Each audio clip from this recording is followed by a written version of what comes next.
Muy buenas tardes a todos. Muchas gracias por acompañarnos en este espacio que abre la Maestría en Estudios del Territorio. Son espacios donde tejemos conversaciones de temas que nos atañen a todos y que cuenta con una agenda de invitados bastante interesante. Y el día de hoy contamos con la participación y le damos la bienvenida a Diana Wisner, quien nos comparte mucho de su experiencia y vamos a tener hoy la charla de soluciones basadas en la naturaleza. Yo le doy espacio al saludo de nuestro decano y posteriormente a Jorge para que ampliemos el contexto de la sala y el perfil de nuestra invitada. Bienvenidos a todos. Lili, buenas tardes, muchas gracias. Saludos para todas las personas que están conectadas y enhorabuena pues como por este ritmo tan bonito de conferencias de la Maestría de Estudios del Territorio y sobre todo por la invitada y el tema que nos trae. Yo siempre he dicho que en nuestras facultades, y soy testigo y me da culpa, todavía estamos muy atrás, desafortunadamente, en incorporar ciertos temas de manera más decidida, y creo que esta es una buena antesala para seguirlo haciendo. Temas como la silvicultura, el diseño del paisaje, la ecología urbana, la conectividad ecológica y otros temas, creo que ya son necesarios incorporarlos casi que obligadamente para la toma de las decisiones que tenemos a diario en nuestros proyectos profesionales, en nuestros ejercicios académicos, ¿cierto? Y también incluso diversificar nuestra disciplina con otras áreas, ¿cierto? Que ya lo estamos empezando a hacer, pero tenemos que seguir insistiendo, ¿cierto? No es fácil y he sido testigo que en algunas facultades incluso tienden a disminuirse ciertas disciplinas o áreas de conocimiento como estas que nos trae Diana. Diana, pues muchas gracias por participar, muy bienvenida. Y a Jorge y a su equipo que está por allá detrás, grandes amigos, pues muchas gracias. Yo voy aquí a estar muy atento como con la conferencia. Me encantan estas conferencias, además, qué mejor para cerrar la semana que este tema. Invité a todos los estudiantes de pregrado que pude también, porque creo que es un tema que tenemos que irradiarlo como a toda la facultad, ¿cierto? Incluso personas que nada tienen que ver con arquitectura se mostraron muy interesadas. Entonces, Lili, muchas gracias, muy bien, y Diana, bienvenida. A Diana, muchísimas gracias, decano, muy amable. Muchas gracias. Bueno, yo pues estoy muy complacido de esta sesión, además de por lo que significa académica e intelectualmente tener a Diana y poder conversar a partir de sus planteamientos, porque pues hace mucho tiempo, no tantos años, pero sí ya un tiempo importante, la conozco y he tenido el privilegio pues de compartir espacios y ver su trabajo y su evolución, y creo que Diana representa una de las más significativas capacidades y avances en el desarrollo de la arquitectura colombiana en las últimas décadas. Yo compartí con Diana espacios diversos, entre ellos que ella fue jurado del concurso público que organizamos en el 2015 para tratar de pensar cómo podría ser la integración entre los cerros La Somadera, Notivara y el área llamada Centro Cívico de la ciudad de Medellín, todo el área de planificación asociada al Centro Administrativo de Alpujarra, la Centralidad Metropolitana, en el contexto de Parques del Río. Es decir, hicimos el concurso de Parques del Río primero, pero después hicimos una propuesta para que los dos cerros tutelares y toda la conectividad ecológica potencial que hay ahí, más la renovación urbana, tuviera pues una reflexión, y Diana fue parte de ese jurado, de ese concurso en el que estuvo con Brento Derian, con Sky Duncan, con Giovanna Espera y con Francisco Sanín. Yo pues estoy entonces muy agradecido con Diana que nos haya aceptado esta sesión, porque creo que el tema de pensar diferente las formas de aproximación de la arquitectura, del urbanismo y de la acción del hombre sobre el territorio, desde soluciones basadas en la naturaleza o conscientes de la naturaleza, es un asunto muy importante.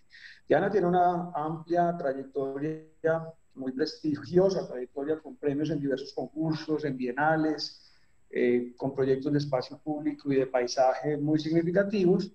Es arquitecta de la Universidad de los Andes en Bogotá, tiene una especialización en paisaje de la Universidad de Buenos Aires con maestría en bioclimática, y bueno, en general ha tenido una trayectoria muy importante, pero que tiene una particularidad y es que además del mundo puramente profesional y privado, ha sido una activista de causas públicas muy trascendentales a través de la Fundación Cerros de Bogotá, que se ha convertido en un ícono, creo yo, en la defensa territorial de los patrimonios naturales, paisajísticos y ambientales de Colombia.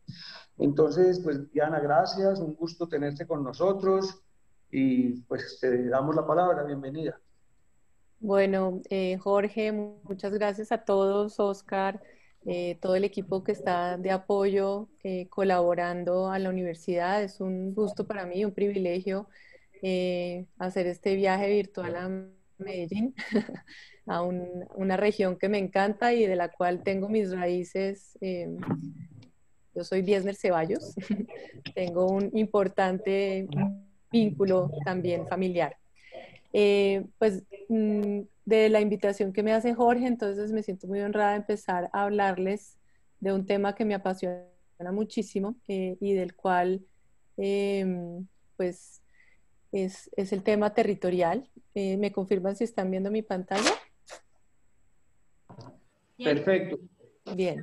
Sí la vemos muy bien, ya está duplicada. Perfecto. Yo no sé si ven este cuadrito, lo va a mover, ¿cierto? ¿Ustedes también lo ven o no? ¿Los cuadritos de las personas?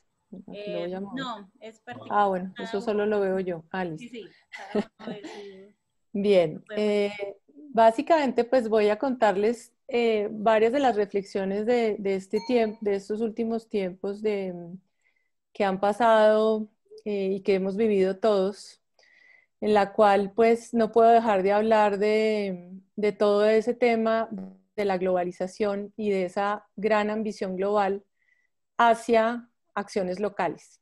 Digamos que en los últimos años hemos estado muy influenciados y en nuestros territorios latinoamericanos, en nuestros propios lugares, siempre mirar hacia afuera sobre las soluciones que tienen otros países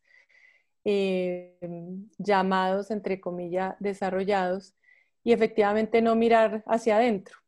Y pues dentro de todo ese tema quisiera hablar pues de tres principales. Es cómo hemos construido la ciudad de una manera convencional y cómo tenemos que cambiar de enfoque al respecto. Cómo hechos como los que nos han pasado con el tema de pues, este periodo de anidamiento, de cuarentena, cómo tenemos que anticiparnos en la medida de lo posible y recuperarnos prontamente, y cómo ir hacia una ciudad que sea más saludable y más gentil, más humana, más cercana digamos, a los individuos, a las personas. Entonces, hay varios conceptos que quiero hablar sobre agua y biodiversidad, sobre el concepto de cercanía, que es un tema que se está hablando, pues, inclusive pues, en Bogotá, que estamos formulando el plan de ordenamiento territorial, a la localización, efectivamente, y todos nos hemos dado cuenta de lo importante que es en dónde estamos y cerca que estamos y qué tan cerca nos quedan las cosas para disfrutarlas y cómo están construidas nuestras ciudades en relación a ese concepto. Las acciones ciudadanas, cómo han incidido en la transformación de la gobernanza de las ciudades y por supuesto los procesos pedagógicos, qué pasa con los niños en las ciudades, cómo los niños también pueden hacer parte de esa construcción de la noción territorial. Entonces, pues para hablar de diseños basados en la naturaleza, tenemos que hablar siempre de acciones, ¿no? No solamente de los procesos de planificación, sino de esas acciones que buscan honrar los procesos de la naturaleza. Y es pues que ya estamos hablando de crisis climática, tenemos que buscar generar esa mitigación y abordar obviamente todos los desafíos que siempre tienen que ver con los temas sociales, porque nosotros estamos en la mitad. Siempre ha habido como una disyuntiva entre lo que es la naturaleza y los procesos sociales y claramente hoy en día nos estamos dando cuenta que están absolutamente ligados y que no se puede generar una transformación si no se hace desde la sociedad. Entonces han habido, digamos, muchos temas en esos términos, estos conceptos que tenemos pues obviamente que entender. Por una parte, el conocimiento de los ecosistemas que están sanos, pero también aquellos ecosistemas que necesitan una gestión para producir más diversidad y más servicios ecosistémicos de los cuales nosotros estamos dependiendo. Entonces, han habido, digamos, dentro de todos estos procesos, un crecimiento del consumo de los recursos, ¿no? Agua, energía, cambios de usos del suelo, y nos hemos dado cuenta de la interdependencia que tenemos en esta situación precisa, además de confinamiento, entre los paisajes y los ecosistemas, cómo nosotros como sociedad somos vulnerables, digamos, a algo que pudo haber ocurrido muy lejos y que afectó al mundo entero. Entonces ya el concepto de interdependencia y de relación o de visión sistémica casi que ya no lo tenemos que explicar porque ya lo estamos viviendo en carne propia, ¿cierto? Nos damos cuenta que tenemos un nivel de vulnerabilidad y de dependencia hacia el mundo exterior muy grande. Y el otro concepto es el valor de la proximidad del paisaje, ¿no? En términos no solo de la movilidad de las personas, sino la movilidad de las mercancías o de las comidas. Cuando empezó todo este proceso, la gente decía, no vamos a tener alimentos y empezaron ¿no? a la gente a comprar más alimentos de más. Había todo un tema de los procesos de movilización y ahora, en este momento, son la movilización de las ideas, de cómo lo que ha pasado nos está transformando y cuáles son las nuevas ideas que van a generar como unas utopías o unas nuevas formas de pensar y de transformar los territorios. Y por supuesto el paisaje rural. Siempre hemos hablado de las ciudades y estamos concentrados en pensar solamente en las ciudades porque en los últimos años la mayoría de la población se había desplazado a vivir a la ciudad y el paisaje rural estaba absolutamente descuidado. Y hoy en día es el ojo de todos, porque la gente se está yendo a vivir al campo, se están migrando las posibilidades y los usos de las ciudades se están transformando, las oficinas se vuelven obsoletas. ¿Y qué hemos hecho? Hemos construido una ciudad muy convencional, una ciudad que se ha construido en función de un funcionalismo y de unos temas económicos. Y pues América Latina es un continente de ciudades, efectivamente. Digamos, si vemos ese porcentaje de población, también en América Latina lo vemos, pero también vemos la mayor riqueza o una gran riqueza en culturas y obviamente en biodiversidad.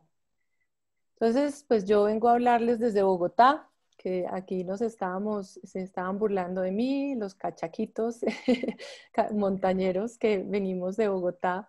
Esta era Bogotá, como lo imaginábamos, un gran humedal, el humedal de Humboldt, y esa es la ciudad que construimos, una ciudad que en muchos de los casos de las ciudades de Latinoamérica ha pasado lo mismo, de una gran biodiversidad y una funcionalidad de ecosistemas. Empezamos a recortarlos y esos más de 1100 quebradas que bajaban por los cerros las hemos transformado en ejes poco articuladores con los sistemas barriales, poco estéticos y poco funcionales desde el punto de vista ecosistémico.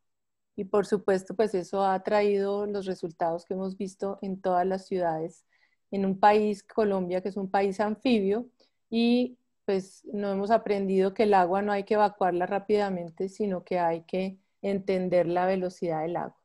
Y hablando de velocidades, traigo estas tres caricaturas. Esta primera de Quino, un argentino excelente, que vemos las velocidades de las instituciones. Hay unos ritmos que son los ritmos de los funcionarios, sin necesariamente criticar a los funcionarios, pero efectivamente hay unas velocidades que son distintas a los tiempos y a los espacios de la academia, que en muchos casos históricamente han estado aisladas de las realidades, en las cuales se produce conocimiento, pero no se conoce desde la calle, desde las realidades de las personas. Y por otra parte estamos, ahí yo me meto, los activistas o los ciudadanos que dicen y que quieren hablar o quieren manifestar sus realidades y quieren poner en el papel digamos, sobre la ciudad o sobre los espacios para que sean escuchados.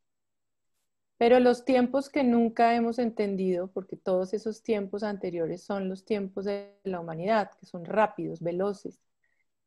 En los tiempos de la naturaleza son los tiempos geológicos, van a otros ritmos, son eras, son siglos, son muchos años para que cada proceso genere una transformación y una forma de expresión y de manifestación en la cual el ser humano, pues como interviene todo, ha sentido que ha dominado a esa naturaleza. Entonces en las ciudades, y esto muy inspirada precisamente en una charla que nos dio Sky Duncan, en las ciudades hay desarrollo económico y hay todas esas manifestaciones y expresiones de lo que es el desarrollo económico en todo lo que es edilicio, la ciudad, lo construido. Tenemos a la gente tratando de sobrevivir, de inventarse la manera de vivir el día a día, de sobrevivir. Tenemos el espacio público que es vibrante, que es acogedor y que hoy en día pues, ha tenido una transformación absoluta. Y esta foto que me la ha dado Jorge, que la presentó 2 veces, que es muy diciente, todos los procesos de adaptación que tienen nuestras comunidades son realmente resilientes porque a cada día tienen que levantarse con un problema de riesgo distinto, tienen que adaptarse, tienen que moverse, tienen que trasladarse, dependiendo de lo que está pasando. Y queremos pues que en esas ciudades existan, digamos, otras formas de entender esos cambios de la naturaleza en donde hay escasez del agua y hay abundancia del agua y que tradicionalmente lo que ha hecho esa ciudad convencional ha sido canalizarla y llevarla rápidamente. Y hasta ahora estamos empezando a hablar de sistemas distintos de manejo de la energía, de los sistemas de drenaje sostenible, de la restauración de las quebradas y los ríos, de la restauración de los ecosistemas y empezar a entender que, digamos, todo lo que vibra de los mercados, de los procesos de la comida, de cómo son todos esos movimientos del alimento, pues a nivel de Colombia, a nivel local, pues no son considerados y han sido como marginados dentro de nuestros procesos sociales. Y esto, que es una imagen muy de mucha gente de Medellín, muy inspirada en ustedes, es que definitivamente los lugares en las ciudades pues son para la gente, son para que los vivan, tienen que ser humanos, tienen que ser diversos, todos somos distintos. Entonces ahí venimos a hablar de una ciudad que debe ser saludable y gentil. Y pues esa imagen es porque si nosotros diseñamos una ciudad para este par de personas, los abuelos y los niños, la ciudad ya de por sí va a generar toda una serie de procesos que va a ser amable para los demás. Ahorita al final les quiero contar de una convocatoria que estamos haciendo, o les cuento de una vez. Hemos logrado que los niños participen en Bogotá en el plan de ordenamiento territorial. Y eso puede parecer un poco abstracto, pero es algo bastante interesante que está sucediendo porque la perspectiva de los niños, no como futuros ciudadanos, sino como ciudadanos actuales, con su perspectiva, tienen una mirada muy interesante, muy crítica y muy directa sobre lo que debería pasar en esos lugares. Entonces, entender a la ciudad y no hablar como de ciudades sostenibles, porque realmente las ciudades siempre están dependiendo de una región. Es como un metabolismo el cual consume de afuera y produce, ¿no?, desechos, produce una cantidad de cosas.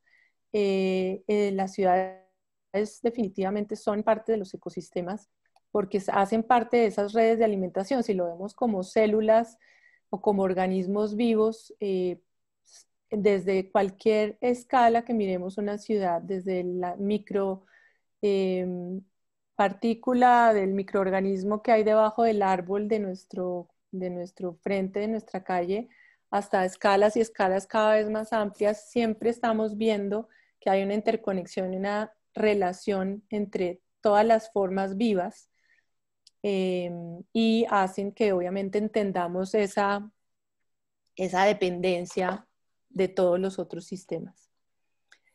Entonces, pues los desafíos que se estaban planteando hace muchos años era, la mayoría de la población está creciendo hacia las ciudades y necesitamos ciudades más competitivas, saludables, exitosas, pero en realidad hoy en día hay un movimiento enorme que se llama el movimiento de la localización, que es decir, cómo hacemos para que todo esto esté más conectado y que tengamos, digamos, como seres singulares en este mundo globalizado, entender que el paisajismo o los diseños del paisaje o la ecología del paisaje tienen un rol fundamental. Y por supuesto, entonces tenemos derechos a esa ciudad saludable, ¿no? Una ciudad que es gentil con las personas que tienen una movilidad reducida, una ciudad que es humana, una ciudad que permite a la persona desarrollarse saludable desde lo mental, lo físico, lo emocional, una ciudad que es coherente con sus sistemas naturales y que genera todo un sistema de soporte de manejo de las aguas, por ejemplo, o que también es resiliente con respecto a todo su sistema de riesgo. Entonces, la gestión del paisaje urbano tiene que ser un elemento fundamental dentro de la gobernanza. Y pues aquí simplemente pongo 4 de los componentes más importantes, que es la gestión del agua en un país que es rico en agua, también escaso en muchas regiones, pero definitivamente es, como lo dicen muchos, un país anfibio. Gestión del suelo no entendida solamente por el costo del suelo y el valor de la tierra, que claramente en los suelos urbanos cada vez escasea más, sino el suelo productivo. En el caso de Bogotá, nosotros tenemos una sabana de Bogotá dentro del perímetro de la ciudad que todavía tiene una capacidad agrícola de las más altas de Colombia y que está con una presión de urbanización.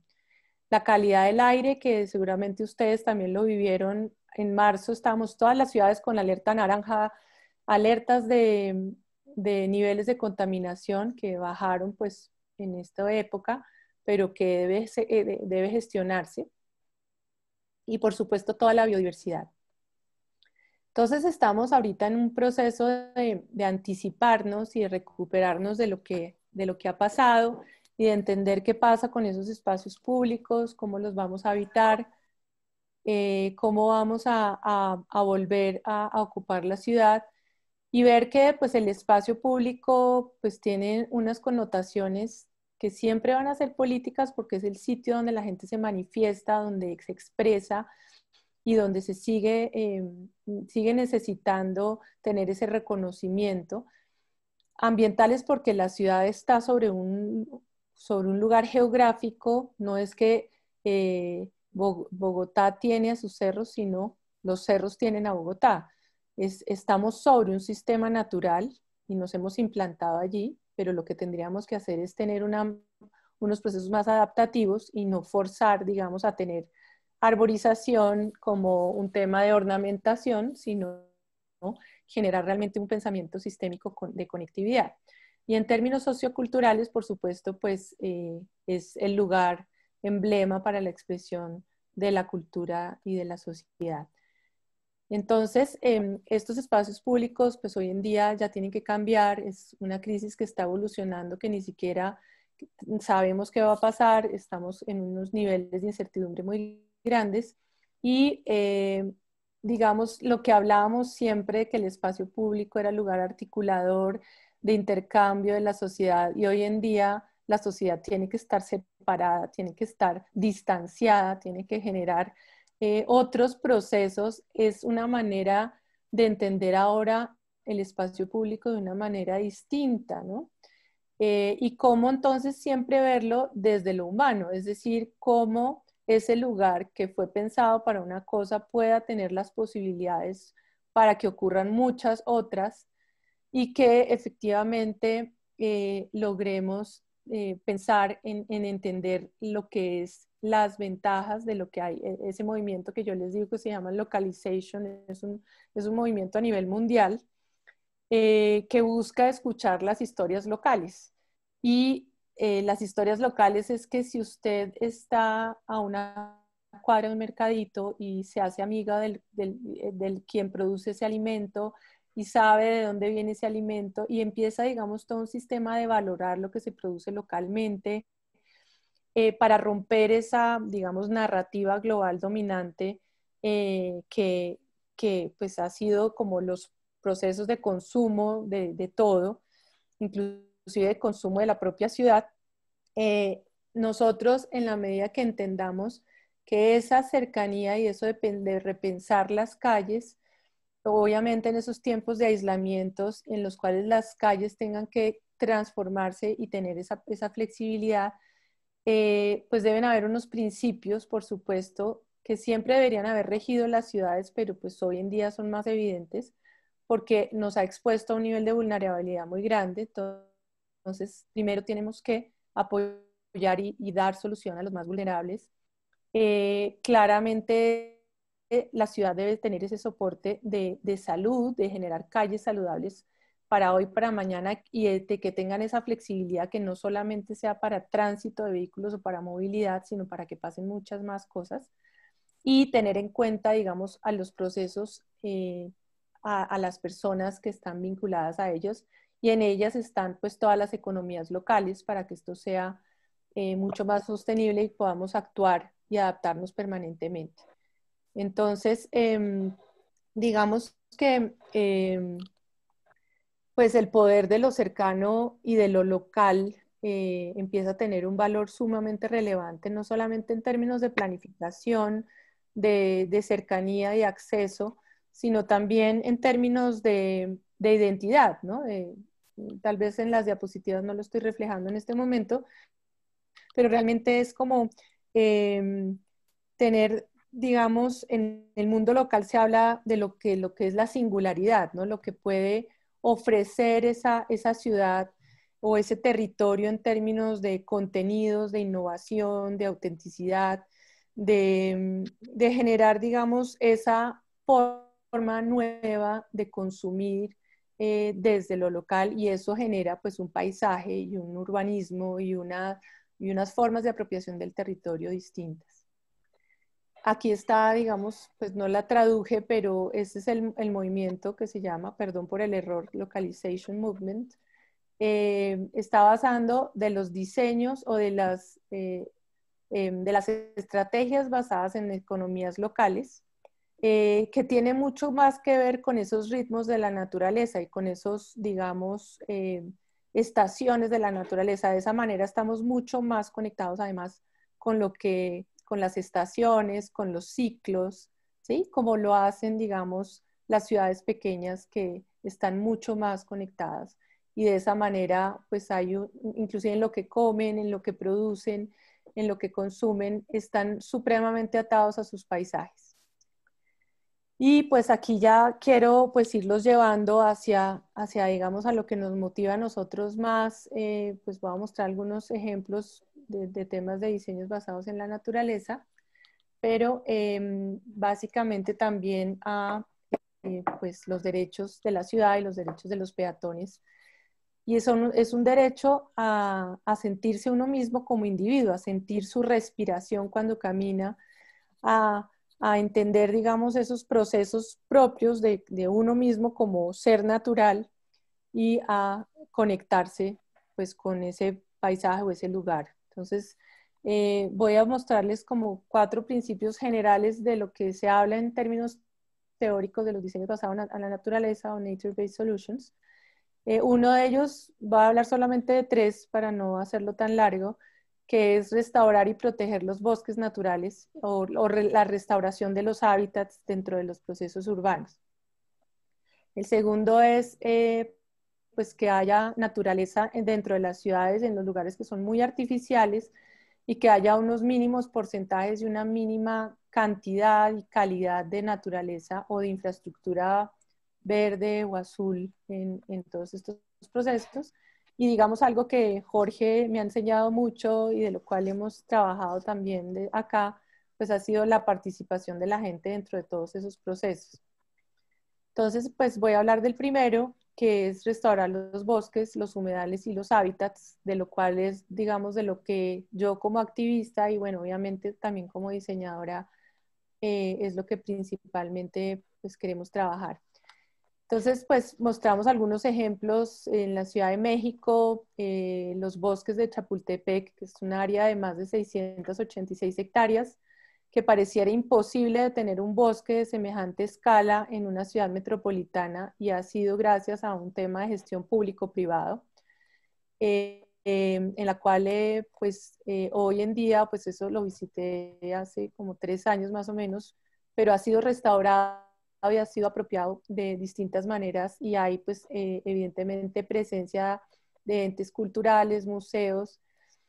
Tenemos nosotros en Bogotá pues nuestros cerros, que es una cadena montañosa increíble en 57 kilómetros que bordean la ciudad, y que desafortunadamente los bogotanos no tienen acceso sino a 3 o 4 senderos, y que estamos en todo un movimiento actual como fundación que se llama Los Cerros Nos Salvan, que ya les contaré un poquito más adelante, en la cual pues son nuestro patrimonio natural, nuestro patrimonio cultural, nos identifican como ciudad, y hoy en día resultan ser una oportunidad absoluta en un momento de pandemia y de encierro, en la cual la gente podría salir a caminar y podría salir a disfrutar de esos paisajes sin todos los temas, digamos, de restricciones que les mostraba en el espacio público. Y vemos pues en nuestros páramos, que además son los ecosistemas absolutamente únicos en el universo, y las formas de las montañas, qué es lo que le da esa forma a las montañas, y son esos paisajes invisibles o que están subterráneos, y son el agua. El agua entonces es uno de los componentes más fundamentales como gestión, que era el primero que les mencionaba, que es que necesariamente todo lo tenemos que diseñar y planear con el agua. Y muchas veces uno va con estudiantes de arquitectura y dice, no, pero es que acá no hay quebradas, no hay humedales, no hay lagos, no hay agua. Entonces, es entender un poco, pues, que tenemos unas ciudades donde llueve muchísimo y el agua está o permeando por los suelos profundos, o está superficialmente en los momentos de aguaceros fuertes, y ese es el elemento que uno tiene que entender dentro de ese proceso de cómo diseñar con el agua, a pesar de que no sea tan evidente o tan visiblemente. Entonces, digamos, de lo que más recalcan en todos estos procesos que hemos hecho de diseño, es que hay que entender, y uno dice, bueno, en el colegio me enseñaron el ciclo del agua, es no interrumpir ese ciclo del agua. Ya en las ciudades lo hemos hecho definitivamente con esa imagen que les mostré al principio, pero en la medida de lo posible, de lo que tenemos dentro de la ciudad o dentro de nuestros territorios, lo primero que es entender es cómo se mueve el agua, a qué velocidades, cómo baja, por dónde se mueve, en dónde está presente o dónde está ausente, y cómo, digamos, esos ecosistemas se han conformado o por la ausencia o por la abundancia sí, la abundancia del agua, y cómo esa geografía se ha moldeado y se ha transformado, y cómo podemos generar una cultura del agua. En el caso de Bogotá, los bogotanos no tenemos cultura del agua porque, como les mostraba, hemos enterrado pues todos nuestros ríos y nuestras quebradas, no tenemos ningún río natural. Inclusive el río Bogotá está canalizado en 2 jarillones, altamente contaminado, y no tenemos una cultura de entender lo que yo llamo como ecologías proyectivas, es decir, que estamos diseñando con la ecología, estamos diseñando con el agua, que es, digamos, además el elemento que transforma y que genera todos esos paisajes diversos por su, repito nuevamente, por su abundancia, por su escasez y por la relación, digamos, intrínseca que tiene con el suelo. Entonces, en el páramo, el agua va gota a gota, va lento. Y si uno ve la vegetación del páramo, son absolutamente vellosas, y el agua va bajando lentamente, y son los lugares en donde son la mayor reserva de agua que hay. Y nosotros no hemos entendido esas velocidades del agua. Nosotros queremos que el agua fluya muy rápidamente.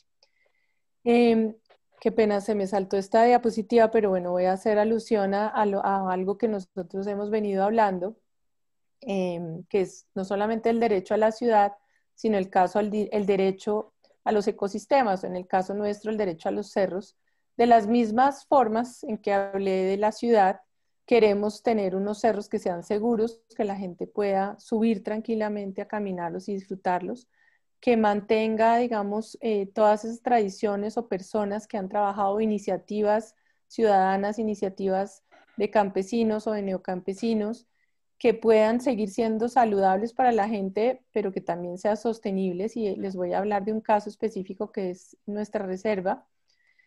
Y pues lo que hemos hecho nosotros desde la Fundación ha sido buscar restaurar colaborativamente, es decir, generar unos procesos en los cuales no estamos nosotros, antes nosotros decíamos la montaña, nosotros salvamos a los cerros porque los vamos a restaurar, y en realidad nuestra campaña hoy en día es los cerros nos salvan, porque es la transición en la cual estar cerca de la naturaleza nos está salvando de muchos procesos personales que cada uno está haciendo. Entonces nos restauramos y restauramos con ellos.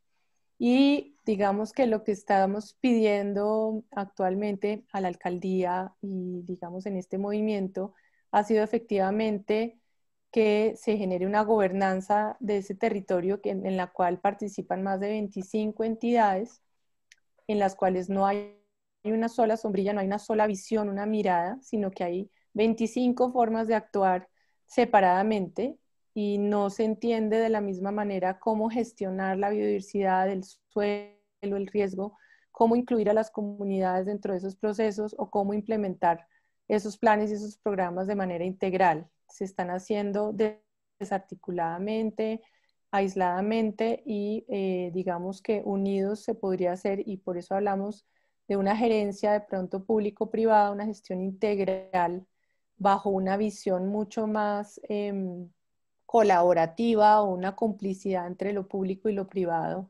para hacerlo. Y con respecto a nuestra gran sabana de Bogotá, que es pues lo que les mencionaba, uno de los únicos paisajes emblemáticos que todavía persisten en Bogotá, que es pues, un paisaje patrimonial, pero además es rico y es diverso y es inundable, y que debe ser reconocido como tal, como lo hizo Xochimilco en este caso, las chinampas, en las cuales hay todo un sistema de canales conectados y se hace una producción agrícola muy local, muy del sitio, muy culturalmente arraigada en lo que es lo mexicano, en las tradiciones, en los árboles, que además esos chopos son los que es su sistema de raíces genera esa infiltración y esa, digamos, regulación de las inundaciones y de las crecidas y de las bajadas. Y en nuestro caso, pues se habla de una sabana que son potreros, y realmente son ecosistemas. El ecosistema de los potreros son ecosistemas. La sabana, las praderas, uno siempre pensaría que un ecosistema o una área de reserva tiene que ser un bosque, y no necesariamente. Los bosques son ecosistemas, pero también hay ecosistemas de pastizales en muchas zonas del mundo. Y entonces reconocer que la pradera, y restaurar la pradera como un ecosistema, y además poder disfrutarlo como, pues a muchos colombianos nos gusta salir a potrerear, como dice uno coloquialmente, es decir, no tener que salir de Bogotá para un lugar que le dé la posibilidad, sin mucha inversión, en tener esas posibilidades de recreación. Y entender, digamos, a escalas locales, a escalas pequeñas, que esos prados que uno los ve como comunes y corrientes generan toda una simbiosis y una interconexión entre distintos tipos de pastos. Entonces, en ese caso, pues hicimos toda una campaña también para defender una reserva, que es la llamada Reserva Van der Hamen, en la cual proponíamos imágenes de cómo sería el futuro de la sabana de Bogotá en una de las alternativas de un parque anfibio, un parque inundable, un parque productivo con cultivos, pero que también pudiera ser público-privado, con muchos de los ejemplos que vimos. Y digamos, la oportunidad que tienen algunas de las quebradas de ser restauradas, pero no necesariamente restauradas de manera pristina, sino sobre todo restaurar la relación de las personas que están alrededor de ellas y de estar más integradas. Si ustedes vieron el caso de Corea, que desenterraron los ríos no necesariamente era para volverlos naturales, sino en realidad era para acercar más a la gente con el agua, para que esa cultura del agua volviera a aparecer dentro de la ciudad. Entonces, en el caso nuestro de Bogotá, hemos planteado que exista todo un sistema de corredores anfibios de restauración de los humedales naturales, pero también la creación de humedales artificiales, de manera que pues, la gente tenga parques diversos, no solamente parques perfectamente podados, sino también parques donde la vida silvestre hace parte.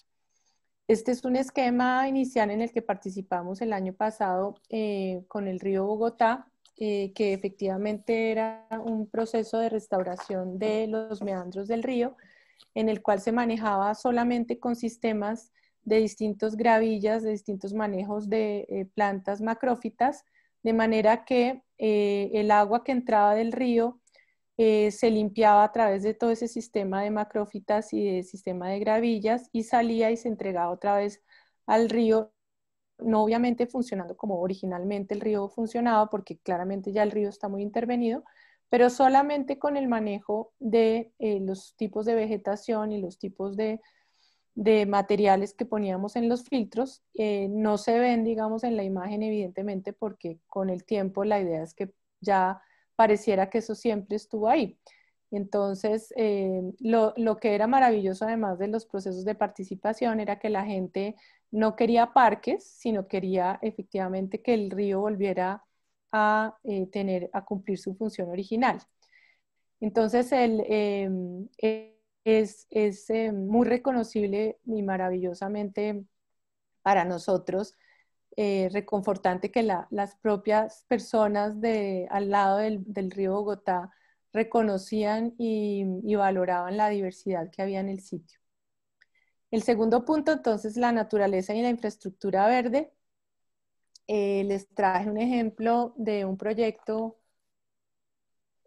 que hicimos, el plan maestro para el colegio El Gimnasio Femenino, que es un colegio muy privilegiado, tiene 80 hectáreas de cerros y tenían pues un bosque, tenían el colegio en un área urbana, un muro y detrás las 70 hectáreas de bosque. Para hacérselos corto, básicamente el plan maestro lo que buscaba era que efectivamente el bosque se volviera el área más importante del colegio y que pues como tenía todo un proceso de eucaliptos, pinos y acacias por restaurar, la idea es que la restauración se empezara con las niñas. Entonces ahí ustedes ven esta primera imagen que es pre-Montessori. Las niñas participan en la producción de los viveros y la creación de las especies, y a medida que la niña iba creciendo, o sea, a los 13 años, cuando se graduaba con el bosque, con un bosque nativo maduro, digamos, habiendo reemplazado. Entonces, el plan ya empezaron a hacer una restauración paulatina del bosque, y todo el proceso, digamos, de lo que pasaba en el bosque, en un lugar de montaña, se volvía el área abierta para que el colegio tuviera sus aulas ahí, clases de geología, de biología, tienen zorros, porque es tan grande que hay un nivel de fauna en el colegio increíble. Entonces, la montaña se volvía mucho más importante que la propia infraestructura de crecimiento del colegio. Está, por supuesto, pues, digamos, todos los ejemplos de proyectos de paisaje al borde de los ríos y de los mares, y cómo son un elogio a estos para que la gente, pues, esté cerca a ellos. Todo el proceso de arborización o las estrategias de arborización dentro de la ciudad que no han tenido en cuenta, digamos, solamente por indicadores, por cantidades de árboles por habitantes, pero no en términos de su biodiversidad y de la oferta que pueden generar o de transformación de posible fauna que podría llegar a la ciudad con una estrategia de mayor diversidad de especies propias de ese lugar. Y las oportunidades que pues ya muchas ciudades están haciendo. Este es un proyecto que hicimos para el Tunjuelo en la zona sur, 22 kilómetros al borde de uno de los ríos más contaminados y más afectados de Bogotá, en el cual realmente la prioridad fue más un tema social que ecológico, que era que las familias pudieran tener una vida más cercana y más abierta hacia su río, que pues ojalá en el corto plazo pues sea descontaminada, porque ese, digamos, debería haber sido una de las primeras fases, pero en realidad el hecho de que se abra el río se abra la ciudad y se abran los espacios públicos urbanos hacia estos lugares ya genera un primer cambio social. Pues en esos corredores, ya lo han visto ustedes en muchos proyectos a nivel regional, que también se generen corredores para la avifauna, y que tengan, digamos, como sensibilidad no solamente de la movilidad de las personas, sino de la movilidad de la fauna. Y en otros proyectos, como este proyecto en China de Koyan-Yu, en el cual muestra cómo todo un proceso de depuración y de limpieza de un lugar con aguas industriales que se va generando como por celdas o por células. Es un ejemplo perfecto de diseños basados en la naturaleza, porque es a través de ese sistema de células o de tejidos que se van filtrando las aguas hasta que llegan a un nivel de las aguas más limpias, para que haya otra vez peces o algún tipo de fauna que existió originalmente. Este es un proyecto bien interesante porque muestra además distintos tipos de vegetaciones o de comunidades de vegetaciones adaptativas a esos lugares, a través de un sistema de parches, de restauración de parches, de ecosistemas que prácticamente funcionan por sí solos. O pues lo que ustedes seguramente ya han visto en muchos ejemplos en Portland, como los bioretenedores, que son pues todos estos sistemas de manejo del agua a través de la vegetación y de la recuperación de la misma. O de artistas que quieren traer a la gente más cerca del agua. Esto seguramente no lo prohibirían acá, que dirían dónde está la baranda para que el niño no se caiga, pero esto es de una artista muy sensible que prácticamente diseña con las formas de la naturaleza y genera unos sistemas y unos recorridos cercanos al agua. Bueno, este que yo siempre se los muestro, que es nuestro, pero que fue muy polémico, que era dejar crecer los pastos en los pavimentos, el pasto carretón. Eso todavía luchamos porque las agencias de mantenimiento lo cortan a tenerlo a raya, porque la estética predominante es tener todo podado y bien cortado, pero esa era la idea, digamos, un poco de ese lugar. Este es en un edificio emblemático en Atrio, el edificio más alto de Bogotá, de Richard Rogers. Hicimos este experimento que fue en generar esa pradera bogotana de distintos pastos, muy desordenada, en una placa. Esto está sobre una placa del edificio, y que generara todo un jardín diverso para polinizadores, para atraer los polinizadores. Entonces, pues un poquito el mensaje es dar la mayor alternativa de soluciones en las cuales haya producción, haya huertas, haya vida urbana, haya intercambio. Esto pues es aquí en mi propia casa, que pues generemos otras formas, digamos, de apropiarnos de los lugares. Y lo último es la participación de la sociedad, que es la historia que les cuento sobre nuestro caso de los cerros en la reserva. Es una historia de una reserva que tenemos de 3 hectáreas y hemos hecho, digamos, varias estrategias. Aquí parece que se me hubiera saltado una imagen, pero bueno.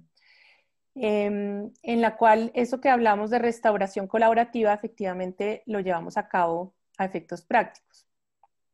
Entonces queremos generar un proceso de vecindad de un grupo social que no se habla, y que de pronto un lugar que les empieza a producir alimento empieza a generar una atracción para compartir con los vecinos y conocerse con otros. Y ese ha sido, digamos, el proceso de las huertas. Nosotros hicimos las huertas en enero, todo lo que se hace es enseñando. Entonces vinieron los del jardín botánico, producimos las huertas, y como entró la cuarentena, quedó la huerta sola y empezaron a venir los vecinos, y ya hay un grupo organizado de vecinas, en realidad son mujeres, de vecinas que se encuentran todos los miércoles para cosechar y seguir cuidando la huerta. Este es el lugar que antes era una cantera y lo hemos ido transformando Es una pequeña reserva que se llama Horizontes. Y ahí vemos las fotos que nos mandaban los vecinos desde la cuarentena cosechando las acelgas, los puerros, las zanahorias, las lechugas. La otra estrategia ha sido la de restauración participativa, que lo llamamos unidades de vida, que ha sido pues básicamente, por ejemplo, la semana pasada estuvimos sembrando en honor a las personas que hemos perdido. Hemos hecho muchas estrategias con los vecinos lo llamamos, por ejemplo, biblioteca de nativas, que les entregamos un árbol para que lo crezcan en su casa y lo vuelvan después a sembrar a la reserva. Eso pues ha generado, digamos, un proceso de apropiación también. No ha sido fácil, pero ha sido un proceso bonito. Y eso, digamos, hablar de que la restauración ecológica también es un proceso de construcción social. No es pensar que la restauración ecológica solamente es para los expertos, los ecólogos que saben de las especies que se deben sembrar, sino por el contrario, en esta franja que se llama la franja de ecuación, que es el límite entre la ciudad y la reserva, es el sitio en donde también nos restauramos a nosotros mismos, ¿no? El hecho de que la gente va y quiere donar su tiempo para mover la tierra, para ver si el agua se conduce de una manera mejor y le llega a los árboles.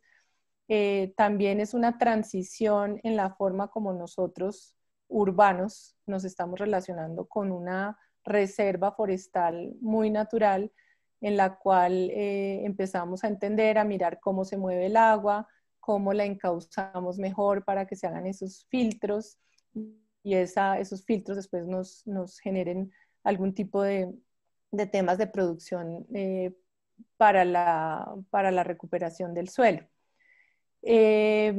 Con respecto pues a la vegetación existente, pues hay todo un tema de proceso de transformación de ese bosque, pero uno de los temas que hemos hecho y que ha tenido pues más éxito ha sido la cátedra Cerros.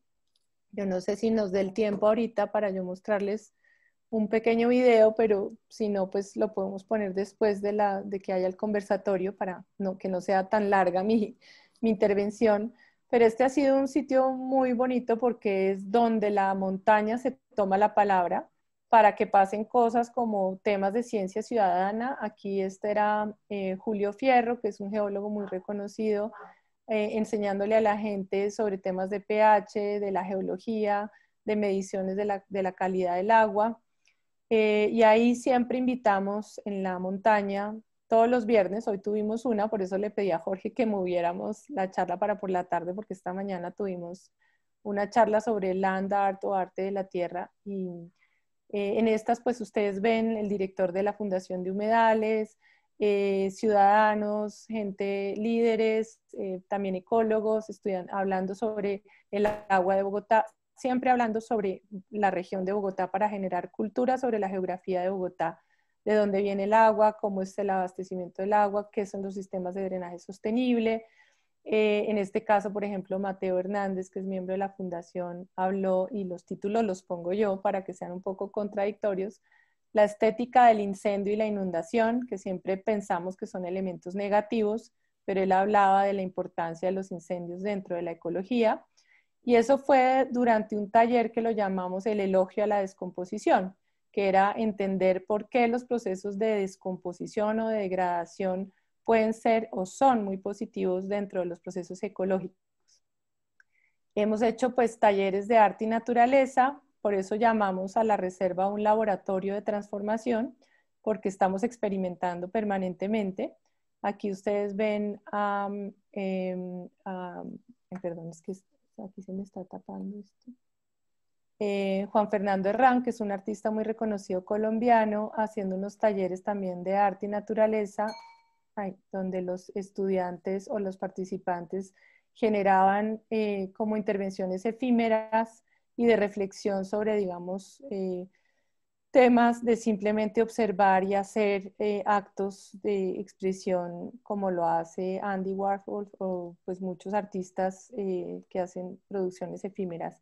Este es el nido tejido, que lo hizo también otra artista, Jimena, durante 3 meses, que hoy en día es como un refugio, un lugar que usamos para los niños. Y pues digamos que es un lugar pequeño y en este momento pues La gente está buscando caminar, pero lo que estamos buscando es también generar otro tipo de procesos que son de encontrarse, de reflexionar sobre temas urbanos de Bogotá, pero también hacerlos a través del arte, a través de otro tipo de actividades como la fotografía o los paisajes sonoros. Hemos hecho talleres de día, talleres de noche, con la luz, con la sombra, con los sonidos, con los reflejos. En fin, digamos, pues toda una serie de invitaciones en las cuales cada acto de lo que hacemos o de cada elemento que instalamos, lo hacemos siempre con la gente aprendiendo de carpintería, de pintura, de ecología. Entonces, por ejemplo, ahí está cuando íbamos a hacer el umbral, invitamos a la gente a tejer y componer el umbral, que es como la transición entre la ciudad y la reserva, y creamos otra campaña que se llamaba Dona tus flores marchitas para el elogio a la descomposición, y ahí tuvimos 5 charlas de expertos, que no sé yo cómo estamos de tiempo, pero si llegamos a tener un tiempo, les puedo pasar un video de 3 minutos más adelante. Entonces, esto es lo que pasa allá, todo lo hacemos con las uñas, sin presupuesto, pero pues realmente pues es interesante porque efectivamente es un proceso de restauración de nosotros mismos. No sé, ahí me querías decir algo, Jorge. Ah, perdón. Entonces, pues digamos, cada uno de los elementos de infraestructura han sido hechos para y con la gente. Entonces, un poquito para cerrar la charla, lo que es más difícil para nosotros ha sido ver cómo lograr que la gente, porque la gente puede participar y puede colaborar, pero cómo realmente se involucran dentro del proceso, cómo generamos más gente que pueda involucrarse dentro del proceso. Entonces, porque una cosa es cuidar los elementos comunes o los elementos patrimoniales en estos, digamos, tiempos de crisis climática, y ahorita salen muchos voluntarios que quieren participar, pero realmente la gente, eso le dura como un estallido y luego desaparecen. Entonces, ¿cómo lograr efectivamente que la comunidad cuide, pero que cuide colectivamente y que cuide de manera colaborativa? Es decir, que efectivamente haya no sé cómo explicarlo, como un compromiso profundo y permanente, que es muy difícil, por lo menos a nosotros nos ha costado mucho trabajo. Nos damos cuenta que en esos casos es cultivar la empatía y empezar a generar energías que hagan que la gente lo quiera hacer por su propia voluntad y por su propio gusto. Otra vez la fotografía de Jorge. Estos lugares que son desafiantes deberían ser los más motivantes para que la gente actúe y se involucre. Y definitivamente en el caso nuestro, pues es generar ese como laboratorio, lo llamamos nosotros, en el cual estamos aprendiendo todo el tiempo, porque inclusive esta mañana que estuve, pues ahí ya tuvimos otra experiencia distinta, y es un laboratorio porque como sociedad siempre somos distintos y hay todo tipo de personas y de reacciones. Entonces, un poco para ir cerrando, estos somos nosotros, el grupo de la Fundación Cerros, que hacemos parte de un ecosistema. No hay, digamos, es una relación orgánica, y así nos identificamos en que cada uno respeta lo que el otro sabe y cómo se puede colaborar y cómo puede generar desde su tiempo libre, porque somos todos voluntarios que le dedicamos un tiempo libre a hacer esto y a hacer esta transformación, y hacer parte de involucrar a los niños, como les contaba al principio. Hicimos esta convocatoria el año pasado que se llamaba Cuenca Conmigo, que era el niño tenía que ubicarse dentro de su cuenca y hacer un mapa sobre la ciudad, sobre su barrio, y decir qué quería pedirle al alcalde con respecto a esa cuenca. Este año le hemos pedido a los niños que hagan un video, un film minuto, sobre su calle. Están invitados los niños de Colombia, no solo los de Bogotá. Es un concurso a nivel inclusive latinoamericano. Se llama Mi Calle Listos Acción. Y la idea es que los niños le manden el mensaje al alcalde o la alcaldesa de lo que transformarían de su calle o su territorio. En el caso de Bogotá, para hacérselo llegar a la alcaldesa y que lo tengan en cuenta en el plan de ordenamiento territorial. A ver, aquí esta diapositiva no me pasa.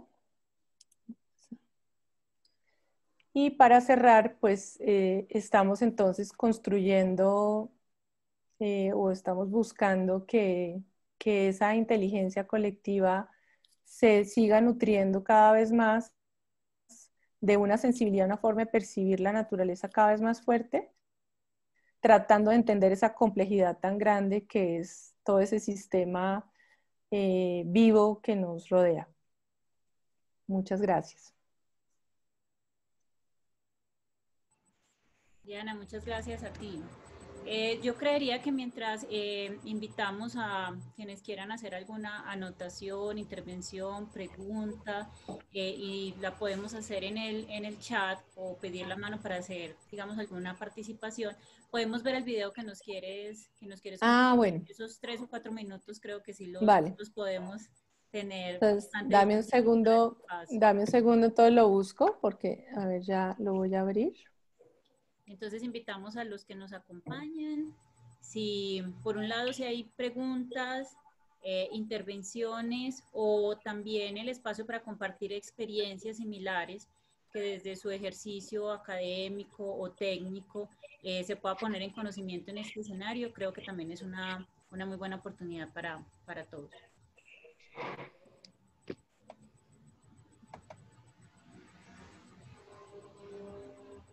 ¿Aló? ¿Aló? Gabriela, sí.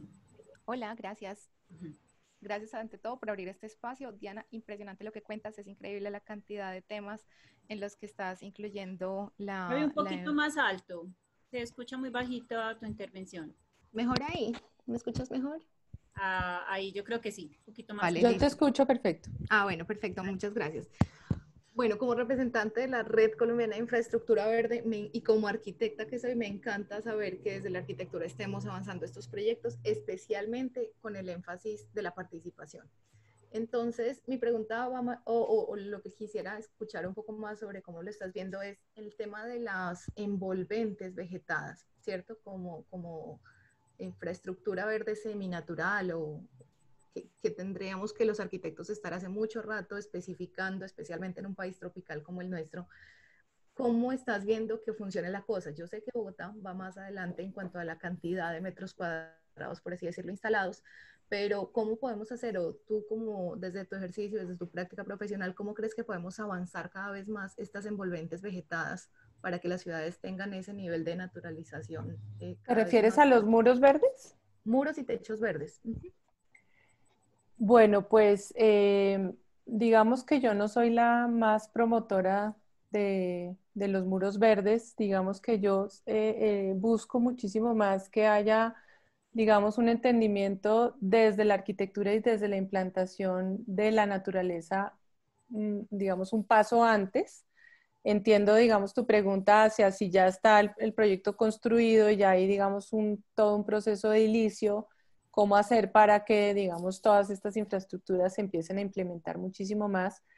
Yo lo que trato de promover es que vayamos un paso anterior a no tener que necesariamente siempre llegar a generar edificaciones, digamos, verdes, que me parece muy bien como sistema, pero sí deberíamos pensar mucho más integralmente desde la concepción del urbanismo a que la naturaleza pues pueda tener mucha más presencia desde la concepción y desde la planificación.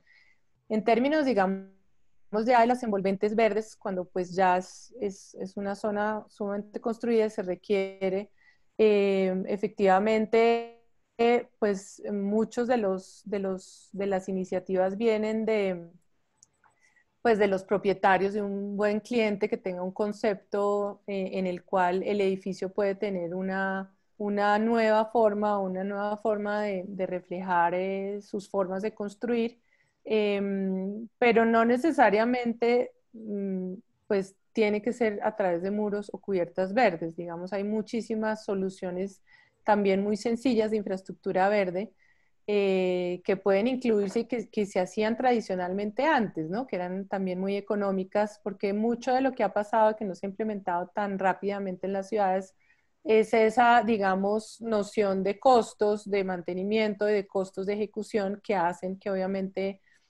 muchos proyectos pues no los lleven a cabo. Entonces, creo que también tenemos que enfocar, digamos, todo hacia una visión más integral y más anticipatoria para que sea más integral. No sé si logro explicarme, pero no pensar como que es una única solución que se va a dar solamente la infraestructura verde. Por eso mostraba todos esos ejemplos de que es observar profundamente los procesos de la naturaleza para diseñar con la naturaleza, porque uno de estos elementos, pues obviamente es la implementación de la infraestructura verde. Eh, no sé si confundí más con todo lo que dije.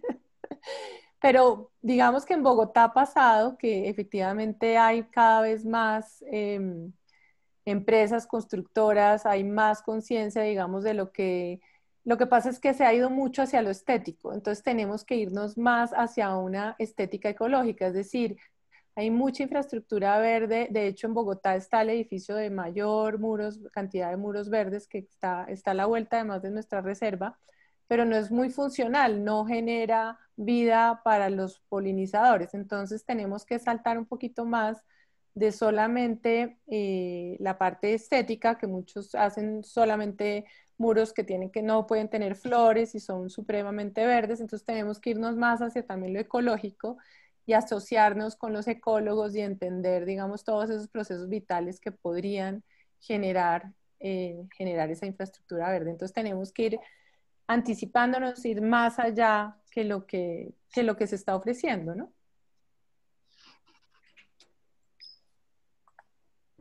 Súper entendido, muchas gracias. Bueno, voy a pasarles el video, ¿cierto? Es cortico, listo. Listo, gracias. Ahí están viendo mi pantalla, ¿cierto? Sí, ya se ve duplicado. Me dicen si oyen el sonido.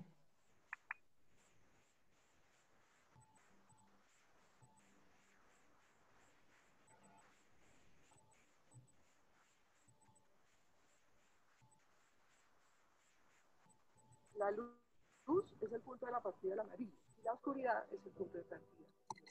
El amarillo, el azul y el rojo son la base de todos los colores en la aplicación. El tema de la descomposición es absolutamente fundamental para entender, por supuesto, la vida.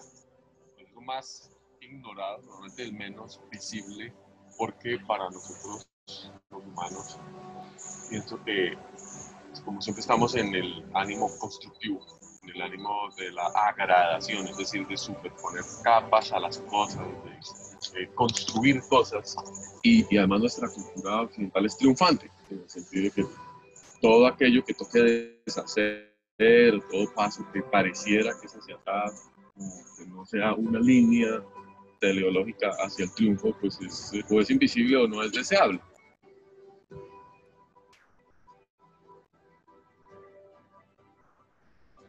Se está escuchando, ¿cierto?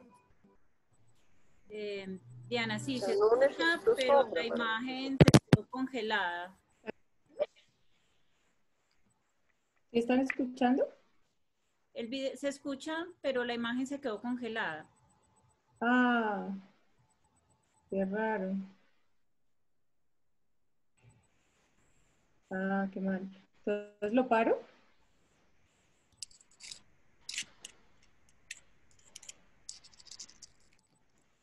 Lili, hola, con Pipe. Les puedo dar una sugerencia. Claro. Mira, hola Diana, ¿cómo estás?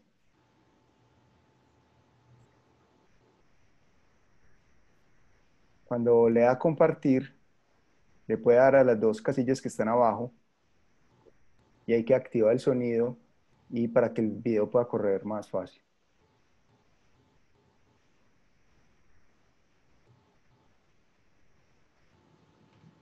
Gracias, Pipe. Vamos a mirar si se puede. ¿Sí están escuchando? ¿No? ¿Lo paro? Y no, pues el Felipe nos daba como una opción, pero no sé si escuchaste la posibilidad. No, es que no. ¿Cuál es?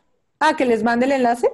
No, no, que cuando le des compartir, compartir, en la parte de abajo te aparecen como dos opciones para un de las dos, señala las dos.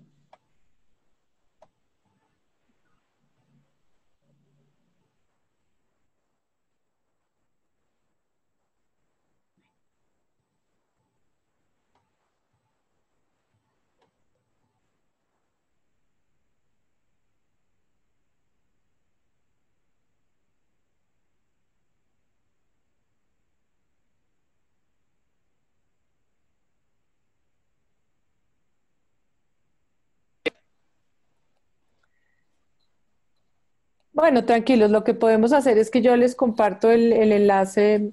Era simplemente para mostrarles un ejemplo de los talleres de arte y naturaleza. Fueron 5 charlas. Una fue de Brigitte Baptiste sobre la descomposición, la del elogio al incendio y la inundación. Y tuvimos 5 charlas, básicamente la descomposición del color, la descomposición del paisaje.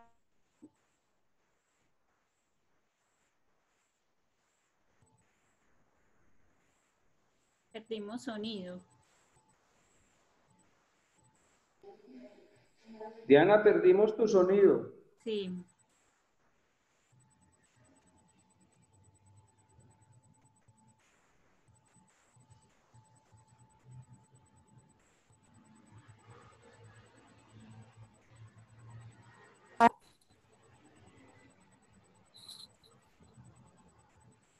¿Me están oyendo? Sí. En este momento sí, ya. Ya sí. Así. Ah, ¿no me estaban oyendo antes? ¿Para No. el video no te escuchábamos? Ah, perdón.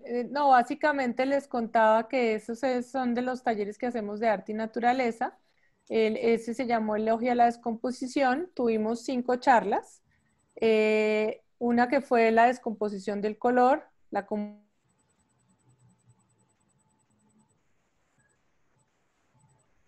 Se pierde. Se pierde el sonido Sí. nuevamente. No se escucha. Diana, no te escuchamos. No te escuchamos.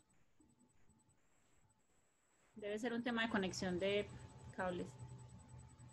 No te escuchamos. Ve, qué raro. Ahí sí. Ahí sí ya. Ahora sí, qué raro. Sí, debe ser un tema así de conexión ahí. Como... Ah.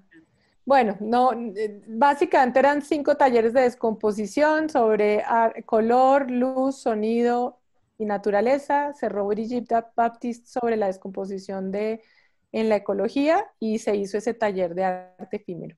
Entonces, si quieren, sigamos con la conversación para no interrumpir el proceso. Sí. Entre los asistentes hay alguien que quiera hacer nuevamente una intervención, que pida la palabra. La voy a pedir yo, Lili, ¿qué te Claro, parece? claro. Para romper ahí el hielo un poquito. Agradezco pues a Diana por la charla y quiero hacer como 2 comentarios, un aporte que creo que puede sumar.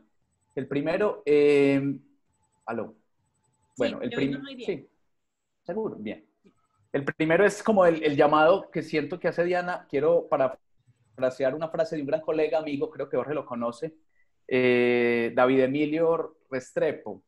Ustedes lo conocen. Él siempre que hacíamos proyectos en los bordes de la ciudad decía que tenemos que pensar proyectos para que el peatón se convierta en caminante y viceversa. A mí me gustó mucho eso, ¿cierto? Como pasar de peatón a caminante. Me parece que es una frase muy bonita que se me vino a la cabeza con la charla que hace Diana. Y quiero dejar algo por acá y es una referencia, creo que Diana la conoce, y es un documento, un libro muy bonito. Tuve la oportunidad de estar allá en el lanzamiento en 2016 que se llama Naturaleza Urbana, que se trabajó con el Instituto von Humboldt. Es un documento muy chévere, les voy a copiar el link porque está en el repositorio del Humboldt.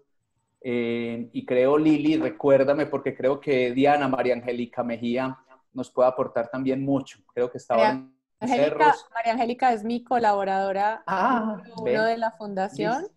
Pues grandes amigos, me la voy a robar unos días, unas horitas para acá, con tu permiso, porque ese ejercicio, Lili, de naturaleza urbana, que se planteó por allá en 2016 y del cual fui testigo porque varios colegas escribieron ahí, incluso la misma Diana, si no estoy mal, tiene su proyecto, habla de biodiversidad urbana, de análisis de servicios ecosistémicos, gestión y planificación urbana, áreas protegidas, territorios de transición urbano-rural, arbolado urbano, espacios de agua, empoderamiento local y autogestión, conocimiento abierto y compartido, restauración ecológica, diseño urbano, monitoreo participativo, índices, indicadores, etc. Entonces quería como sumar esa bibliografía, Lili, que creo que es valiosa. Es bien importante. Y por último, no sé, se me vino a la cabeza algo, lo siento, tengo que dejarlo por aquí, Diana, cuando mencionas la relación del arte también con la relación del arte, que me parece muy importante. Aparte que me gustaría saber, pues me queda en la cabeza como la relación que planteas del arte y de los niños, no como una figura decorativa en la toma de decisiones, sino como de manera activa. No. Se congeló. Se congeló. ¿Quién se congeló? No, estoy acá en charla, mi amor, no puedes hacerlo. Bueno, mientras recuperamos un poco como la conexión con nuestro decano, tengo dos solicitudes de intervención, una de Jorge y una de Elkin. Jorge, le damos paso a Elkin para su pregunta para terminar con la tuya. De acuerdo, claro, por supuesto. Listo. Elkin, bienvenido. Listo, muchas gracias, muy amable. También aquí desde Bogotá. Buenas tardes, Diana, y buenas tardes a todos. Tenía dos preguntas, una cortica. La primera es lo que estabas contándonos de los niños, lo del video. ¿A dónde se envía o cómo se envía o cómo se hace para participar? Eso sería como la primera cortica. Y la segunda era un poquito más grande, es relacionada con el tema de la Van der Hamen. Todos, bueno, más o menos se conoce algo del tema. Se trata de una gran área que está en la parte norte de Bogotá y ha tenido muchas pues, discusiones respecto a cómo debería tratarse. Es un espacio que une los cerros orientales de Bogotá con el río Bogotá y es una reserva que se planteó hace varios años, pero que ha estado en la mitad de las políticas o de las voluntades políticas. Entonces, las voluntades, como el caso de los según entiendo, tenían mucho más intención, era mucho más entiendo también, y lo que me gustaría preguntarle a Diana, aprovechando el cuento sobre el plan de ordenamiento, de cómo ves, según cuál podría ser el espíritu ya que está haciendo el DOT, si eso va a quedar en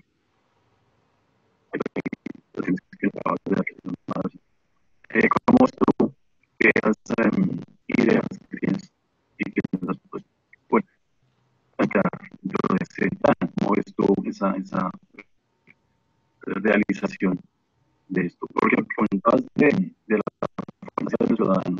Perdona, Elkin, es que te estamos oyendo muy mal.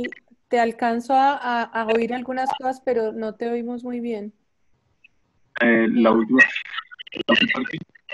Lo que pasa es que se oye muy entrecortado. Hicimos una primera pregunta sobre cómo los niños vinculan a la última actividad y la segunda está asociada al plan de ordenamiento territorial, pero no se escuchó muy clara la consulta. Pero es porque el sonido se oye intermitente. Vale. A ver, sí. A último, lo que te decía entonces lo de la Van der Hamen. ¿Ya me escucha mejor? ¿Ya se me escucha mejor? Sí, ya te escuchamos mejor. Listo. Era esto, como la disputa constante de las voluntades políticas, de si se va a hacer de la manera como quería una ley anterior, que era la parte un poco más dura, de una organización menos, un poco más más densa, más concreto, y hay que, según tengo entendido en estos momentos, una tendencia más, de hecho creo que Claudio López acaba de hasta de negar, o sea, acaba de negar unos permisos para el Sendero de las Mariposas, que era un proyecto también dentro de los cerros. Quería preguntarte, aprovechando que estás trabajando con el tema del BOT, ¿cómo ves tú la posibilidad de que ese espíritu de las cosas que nos acabas de contar, que son maravillosas y muy bonitas, de esa manera de urbanizar, pensando más en la naturaleza, ¿cómo crees tú que esas ideas puedan materializarse? Si ves con buenos ojos que eso pueda quedar implícito dentro del POT en este momento, como lo están planteando. Y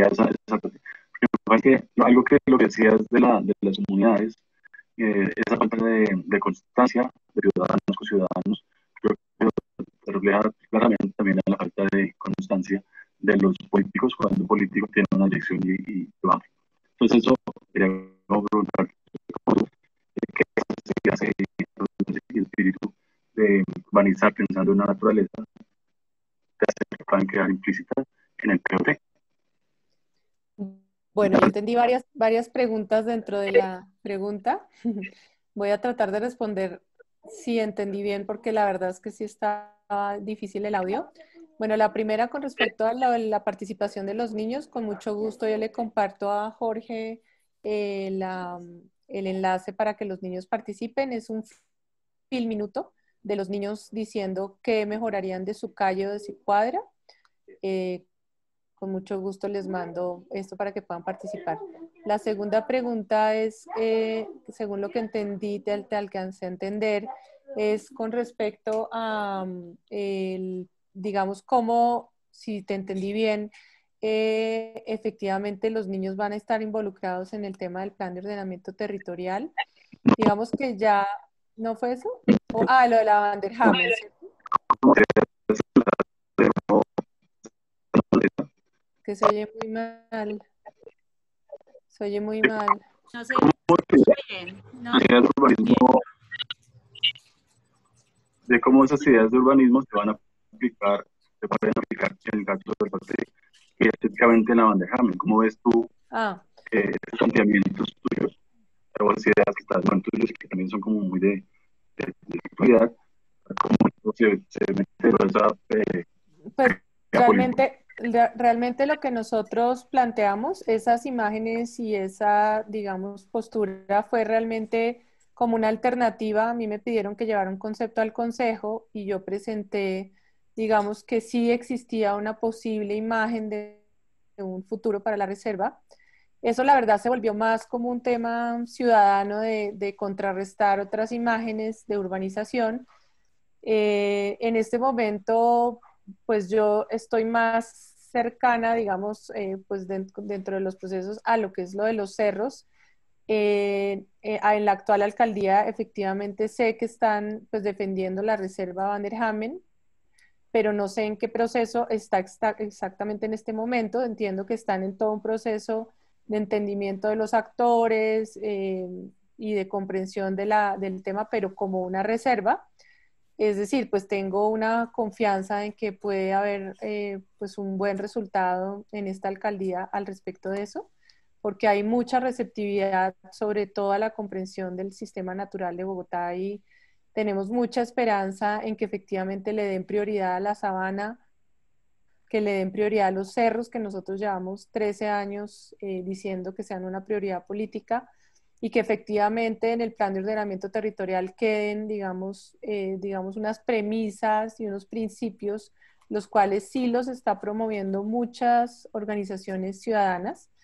De pronto no me expresé bien cuando hablaba de los voluntarios, porque efectivamente en Bogotá sí hay muchísimas iniciativas ciudadanas, muchas, muy consistentes, muy fuertes, muy permanentes. A lo que me refería es que a veces los ciudadanos cuando se ofrecen como voluntarios no son tan persistentes, como tú dices, efectivamente, seguramente por algún tema cultural. No sé si con eso cubrí, es que alcancé a oír muy, muy cortadas las preguntas. No sé si las puedes escribir de pronto. Sí, de pronto si nos ayuda el audio aquí es bastante complejo. Te compartimos Listo. Teníamos otra participación de Ana López. si quieres hacer como la intervención en este momento. Nuestra querida Ana. Hola, hola, un saludo a todos. Hola. Un saludo, Diana. Yo me he colado aquí. Yo no soy ni de la universidad, pero yo he visto esto y tenía muchas ganas de oírte. Entonces me he colado. Qué gusto. Bienvenida, bienvenida, Ana. Muchas gracias también a la universidad por montar este espacio. Yo quería hacer una pregunta muy puntual. Diana, en vuestros proyectos, especialmente en los más grandes, en los de mayor dimensión, ustedes trabajan la cuantificación de las emisiones, la capacidad de adaptación de emisiones, gases carbono, etcétera. Pregunto esto porque una de las principales inquietudes que tenemos muchas de las organizaciones que trabajamos en este tipo de cuestiones es cómo se financian. Y parece ser, bueno, pues que hay muchas instituciones internacionales, sobre todo multilaterales, bancos de desarrollo, que están, hay una política monetaria con los activos verdes, ¿no? Y con la financiación de la adaptación. De manera que muchas veces los grandes problemas de estos proyectos, además de las cuestiones paisajísticas, etcétera, es cómo lo financiamos. Y entiendo que si no lo cuantificamos, difícilmente podemos financiarlo. Entonces, quería preguntaros si habéis tenido cuantificación, por ejemplo, de cómo se absorben las emisiones de carbono al aumentar la cobertura verde. Eso era. Muchas gracias. Buenísima pregunta y precisamente estamos en esa coyuntura porque, como sabes, tenemos esa reserva de 3 hectáreas que estamos tratando de financiar y ha sido prácticamente pues imposible, muy difícil el tema de la sostenibilidad económica, y de pronto una empresa nos preguntó que si nosotros teníamos mediciones de cuánto bosque debían sembrar para el tema de emisiones de carbono, y empezamos toda la investigación precisamente este año. Nos hemos dado cuenta que digamos que los humedales de páramos son de los que más secuestro de carbono hacen. Y digamos empezamos a entrar a una cantidad de páginas a nivel internacional en que hacían esos cálculos, y hubo un banco que nos pareció loquísimo porque tenemos pues todo es con voluntarios y con nuestros grupos de practicantes que estamos haciendo todas esas mediciones, y que para que esa empresa lograra, digamos, haz de cuenta, limpiar la huella de carbono que ellos tenían, era una cosa irrisoria. O sea, tenemos una diversidad de metodologías de medición tan distintas que estamos súper confundidos, y de hecho estamos pidiendo ayuda a la universidad pues acá en la Javeriana, que nos apoyara el equipo de ecología, porque había 3 metodologías en las cuales una daba que debían pagar, o sea, una miseria por lo que estaban produciendo, y teníamos que más o menos nosotros sembrar una cantidad. Entonces también nos daba que, por ejemplo, nuestros bosques nativos de los cerros son lentos, como son de hoja pequeña, no producen tanto oxígeno, porque supuestamente los árboles que crecen más rápido consumen más oxígeno, pero también mueren más rápidamente. Mejor dicho, hay una cantidad de variables que en el caso, digamos, de nuestros bosques bogotanos, no lográbamos compensar esa huella. Entonces empezamos a hacer toda una serie y estamos en ese proceso, Ana. No te tengo la respuesta definitiva porque estamos ahí en el debate. Inclusive estábamos hablando, increíble, que árboles de pronto de producción podrían empezar a producir más oxígeno en ciertos puntos, pero cuando el bosque es maduro, sí produce mucho más oxígeno, entonces también hay una dependencia en la edad del bosque. Entonces estamos en ese proceso, lo hemos tratado de cuantificar, inclusive para nosotros poder subsistir en nuestra gestión. Pero excelente pregunta porque estamos tratando de resolverlo, y si alguien del público lo sabe y nos puede ayudar, muy bienvenidos. Y qué gusto verte. He empezado a coquetear con los formatos que tiene la Agencia Francesa de Cooperación, que tiene como mucho, pero he empezado solo a coquetear, o sea que también estoy como súper verde en el tema. Pero bueno, ya nos encontraremos sí, entonces no, y como nos estamos viendo, entonces estará fácil que compartamos lo que vamos descubriendo. Gracias por tu pregunta. Gusto verte. La profesora Angélica Sanabria tiene también como una pregunta para el espacio. Hola, buenas tardes. Hola. Mira, quisiera consultar específicamente sobre este sistema de participación ciudadana de infantes que se utiliza en muchas ciudades, y si no han de pronto profundizado un poco más en otras metodologías que permiten hacer unos mapeos más grandes en relación, por ejemplo, a una metodología que conozco yo que se llama el mapa de Gulliver, que se trabaja con infancia. Y además que creería yo que sería muy aportante porque les permitiría, pues es una metodología que permite aportar planimetrías, identificaciones problemáticas, oportunidades territoriales, y que lógicamente la visión de un infante no es tan contaminada como la de un adulto, ¿no? Ellos ven y viven el espacio diferente a lo que nosotros ya lo vivimos, porque ya tenemos un imaginario creado de ese territorio. Y creería yo que sería un aporte grandísimo, porque además permitiría que, no sé, si también han buscado de pronto los 3 estados de territorio, o sea, ese territorio, esos infantes en territorio intermedio entre ciudad y campo, entre ruralidad y urbano, el infante en lo rural y el infante en el territorio urbano como tal, porque las dimensiones también son diferentes, y permitiría como amarrar esas estructuras de, entre comillas, bosque con ciudad, que está buscando los planes o el tema que estabas discutiendo. No sé si de pronto has abordado algo de eso. Pues muchas gracias por la sugerencia. Voy a indagar más y profundizar sobre lo que mencionas del mapa de Gulliver. Lo que sí mencionas de lo de las percepciones de los niños desde distintas ópticas, sí lo hemos visto, y precisamente nos dimos cuenta cuando recibimos los mapas y cuando hablábamos con los niños propiamente, porque nosotros los invitábamos a todos, eran más o menos, se hacía una selección de 100 mapas y esos 100 niños se invitaban y se premiaban y se pues hacía todo un proceso. Y nos dábamos cuenta que los niños que vivían alejados de los cerros, o sea, en zonas urbanas, tenían una percepción de los cerros como algo estético, emblemático, allá alejado. Pero cuando veíamos el niño que vivía en la montaña, en el área entre urbano, rural, digamos, además eran los ganadores porque los dibujos y los mapas eran llenos de vida, mostraban la biodiversidad, y cuando el niño contaba, se desbordaba de todo lo que apreciaba y de todo lo que miraba desde dentro del lugar, desde dentro del propio sitio, con un nivel de detalle que lo reflejaba en sus mapas. Entonces, lo que tú estás diciendo es absolutamente cierto. Y claro, están los niños como intermedios que viven entre la ciudad y entonces algunos mostraban la ciudad vista desde los cerros, que también era súper interesante ver la otra perspectiva, y cómo era su barrio muy urbano y cómo iba transformándose a medida que lo mostraban muy duro cuando llegaba a la ciudad. Lo que pasa es que, claro, no, pues somos voluntarios, eso todo lo hacemos sin presupuesto. Nos encantaría, digamos, indagar y profundizar muchísimo más. Entonces, lo que logramos, nuestros alcances no son tan amplios como quisiéramos. A mí el tema de, pues digamos, del entendimiento de la ciudad desde la mirada de los niños, para mí es un tema que me está apasionando en estos últimos años y quisiera poder profundizar muchísimo más.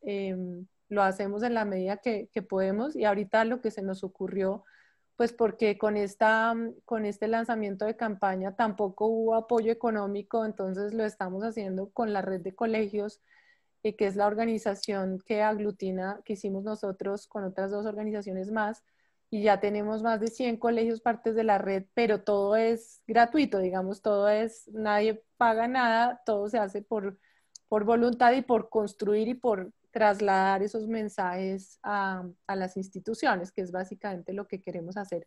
Pero está muy buena tu anotación, voy a indagar más sobre el tema del mapa de Gulliver. Muchas gracias, Angélica. Bueno, profe, muchas gracias. Carlos Henao también pide la palabra en este momento. Buenas tardes para todos, a los profes de la universidad, los conocidos ahí. Un saludo para todos. Muy alegre de saber que se está avanzando en estos temas de territorio. Yo desde mi investigación también estoy trabajando esta dimensión del territorio y este análisis. Yo estoy más desde el tema de la vivienda, pero me he encontrado, y no sé si ustedes se han encontrado con esa disyuntiva entre autoridades ambientales, autoridades locales nosotros como investigadores, como diseñadores que somos, y las mismas comunidades, porque en el caso mío me estoy encontrando unos conflictos que hasta la misma Defensoría del Pueblo le ha tocado que entrar a mediar en unos conflictos que hay en unos territorios de páramo. Entonces, mi pregunta va a esa, no sé si ustedes han encontrado como con esas disyuntivas y cómo han logrado o cómo podemos lograr que todos hablemos como el mismo idioma o por lo menos todos cantemos el mismo tono, la misma canción, ya que están tirando todos para lados distintos y no hemos podido llegar a un acuerdo de algo tangible que pueda mejorar estos territorios. Pues sí, precisamente es el caso que hablaba yo de la campaña que estamos haciendo nosotros en Bogotá en este momento, es porque en el caso de los cerros, exactamente eso es lo que pasa. Digamos, hay 25 entidades que tienen competencia desde el nivel nacional, o sea, el Ministerio de Medio Ambiente, la CAR, que ven, digamos, el suelo rural, pero el suelo rural está en pues, mucha parte dentro del tejido pues, urbano, dentro del límite urbano. Y están pues las no sé cuántas entidades distritales, cada una cumpliendo su pequeño pedazo, pero no bajo una visión integrada, que es lo que estamos reclamando, que estamos pidiendo que haya una visión integral.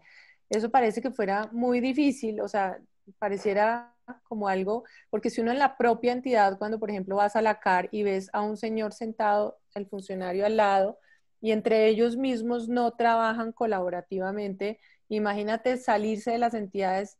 Entonces, por eso estamos, digamos, diciendo, tiene que haber como o recuperar las mesas de interlocución en la cual están sentados todos y se toman las decisiones bajo un único paraguas y se dan esas instrucciones para que obviamente cada uno dentro de su competencia haga lo propio.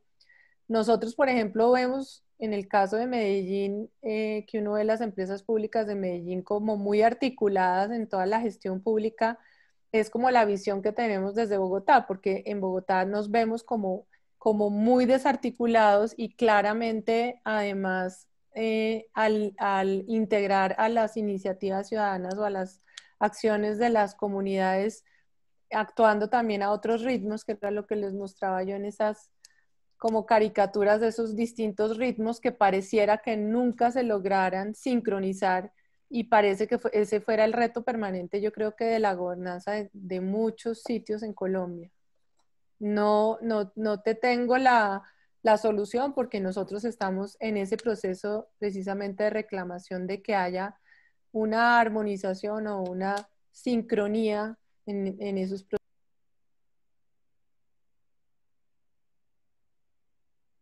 Listo, Diana, gracias. Creo aquí en el chat no tengo como más solicitudes de participación. Jorge, por fin te cedo la palabra que tenías la seña y pues hace rato. No, mil gracias. Yo quería decirle a Diana que pues superó con creces lo que esperábamos nos aportara y ha sido una charla, para mi opinión, más que pertinente, memorable en muchos sentidos para nosotros como colectivo académico en Medellín y en el entorno. Y contarle que seguramente vamos a hablar más adelante porque justo yo estoy en Entre Ríos, porque en un trabajo que estamos haciendo con la Gobernación de Antioquia estamos promoviendo activar un programa de relacionamiento municipal con sus sistemas hídricos, las microcuencas y cuencas, con los llamados parques de río municipales. Es un emprendimiento para los próximos años y que busca que, digamos, pensamientos como los que Diana nos ha compartido se puedan traducir en hechos reales en estas comunidades. Entonces, seguramente invitaremos a Diana, que no le ha ido bien con los paisas, para que podamos hacer algunas cosas aquí. Pero creo que simplemente sería agradecerle a Diana su extraordinaria presentación. Ha sido una clase magistral que nos ha permitido abrir un panorama de pensamiento muy pertinente y estaremos en contacto. Yo pues estoy muy feliz de que ella nos haya acompañado, de su generosidad, de tanto tiempo que nos dedicó y que podamos estar en contacto hacia adelante. De modo que simplemente agradecerle a ella, agradecerle a Oscar y a Lili en la universidad por este escenario y a quienes nos acompañaron en la sesión también. Muchas gracias por atenderla y participar. Mil gracias. Un abrazo fuerte, Diana. Bueno, no, pues gracias a ustedes por esta invitación. Saben que me encanta estar rodeada de ustedes, paisas queridos, que tengo mi sangre y mi corazón allá. Lili, Oscar, Jorge, por supuesto todos, Sebastián, los que están ahí, Angélica, Carlos, todos los que participaron, muchas gracias y pues encantada de haber participado. Gracias, Diana. Yo me había olvidado la relación con la nena Ceballos y con la familia Ceballos y bueno, eso lo compartimos de corazón también. Bueno, un abrazo a todos. Mil gracias. Hasta luego, gracias. Chao. A Diana, muchísimas gracias. A los que nos acompañaron, bienvenidos a todos estos espacios que construimos desde la maestría. Y bueno, preguntas que hayan quedado en el tintero o comunicaciones asociadas que quieran que les compartamos, les compartimos en el chat el correo para que puedan comunicarse con nosotros. A Diana, siempre bienvenida a este espacio, a esta ciudad. Y bueno, nos veremos en una próxima oportunidad. Esta conversación solo es como el inicio que nos deja, digamos, muy motivados para poder conectarnos con todo este tema de involucrar en nuestro ejercicio académico y profesional todo el propósito de la naturaleza. Diana, muchísimas gracias. Gracias, Lili, gracias a todos. Que estén bien. Buena tarde, buen fin de semana. Buena tarde para ti. Igual para ti, un abrazo. Gracias. Gracias.